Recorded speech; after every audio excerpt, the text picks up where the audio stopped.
Ensuite, lorsqu'il dit « Je ne veux pas que vous ignoriez », voulant montrer que ce n'est pas un vain désir, il exprime la résolution de le réaliser.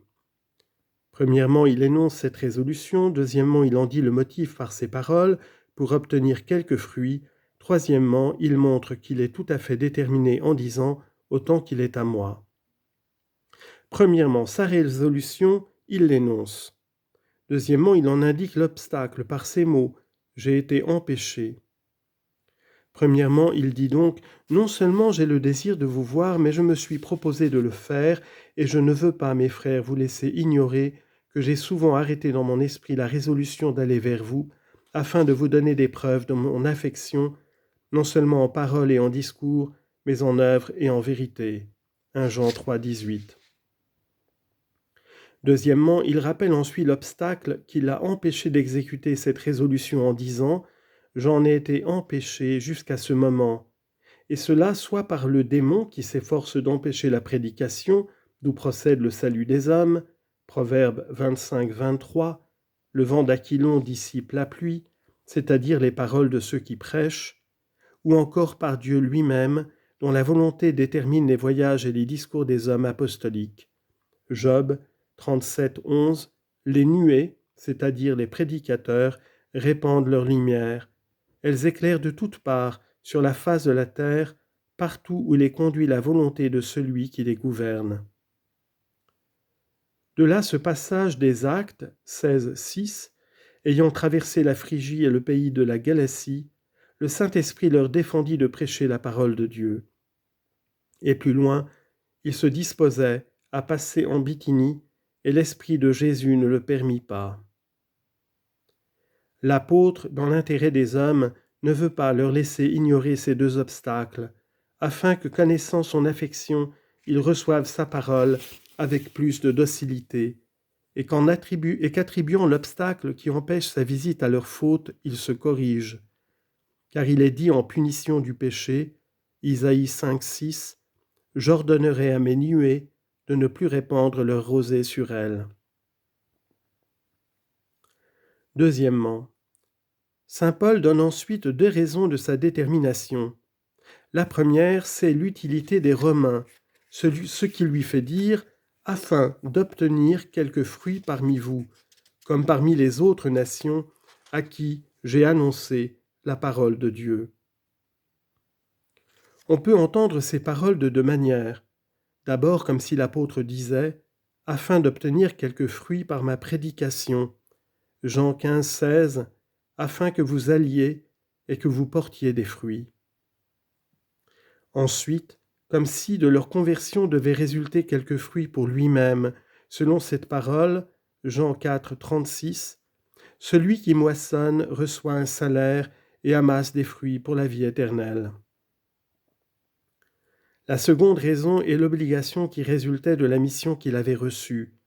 1 Corinthiens 9, 16, « Malheur à moi si je ne prêche pas l'Évangile. » Et parce qu'il avait reçu l'apostolat de toute la gentilité, il déclare qu'il est le débiteur de tous. 1 Corinthiens 9, 19, « Libre à l'égard de tous, je me suis fait le serviteur de tous. » Voilà pourquoi il établit deux distinctions. L'une quant à la diversité des nations, lorsqu'il dit aux Grecs et aux barbares. Or, le nom de barbare peut être employé de deux manières. Dans un sens restreint, par exemple, quand on est étranger relativement à un autre, 1 Corinthiens 14, 11, « Si j'ignore ce que signifient les paroles, je suis barbare à l'égard de celui à qui je parle. » Dans un sens absolu, quand on est comme étranger à l'égard de la société humaine, en tant qu'on ne se conduit pas par la raison. En ce sens, on appelle proprement barbares ceux qui ne suivent pas les lois de la raison selon ce qui est dit, 2 Maccabées 15, 2, « Ne faites pas une chose si cruelle et si barbare, c'est-à-dire si éloignée des habitudes des hommes. » Et parce que les Grecs ont les premiers établi des lois, tous les gentils qui ont pour règle les lois humaines, ils les appellent Grecs. Quant aux Juifs, gouvernés par la loi divine, il n'en fait point mention, parce qu'il n'avait pas été établi apôtre des Juifs, mais des gentils. Galates 2, 9. Ainsi qu'il prêche parmi les circoncis, nous prêchons parmi les gentils. Troisièmement, hors de ces deux motifs, il déduit la détermination de sa volonté lorsqu'il ajoute « autant qu'il est en moi », c'est-à-dire en ma puissance. Si d'ailleurs je n'en suis pas empêché, je suis prêt à annoncer l'Évangile à vous-même qui êtes à Rome. Exode 35, 20. Toute l'assemblée des enfants d'Israël étant sortie de la présence de Moïse, offrit avec une volonté prompte et pleine d'affection. Enfin, il prévient un obstacle qui arrêterait cette détermination, une sorte de honte qui fait que plusieurs négligent ce qu'ils feraient d'ailleurs avec activité, ajoutant « car je ne rougis pas de l'Évangile », qui paraissait à quelques-uns un sujet de honte. C'est ainsi qu'il dit, 1 Corinthiens 1, 22, « Pour nous, nous prêchons Jésus-Christ crucifié, scandale pour les Juifs, folie pour les gentils, bien que selon la vérité des choses, il n'y ait nullement lieu à rougir de ce qui suit. Mais la force de Dieu et la sagesse de Dieu, pour ceux qui sont appelés, qu'ils soient juifs ou gentils. »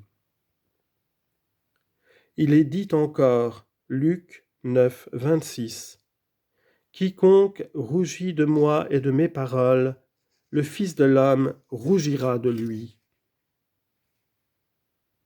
Voilà pourquoi les baptisés sont marqués du signe de la croix, avec l'onction du Saint-Crème sur le front, qui est le siège de la honte, afin qu'ils ne rougissent pas de l'Évangile.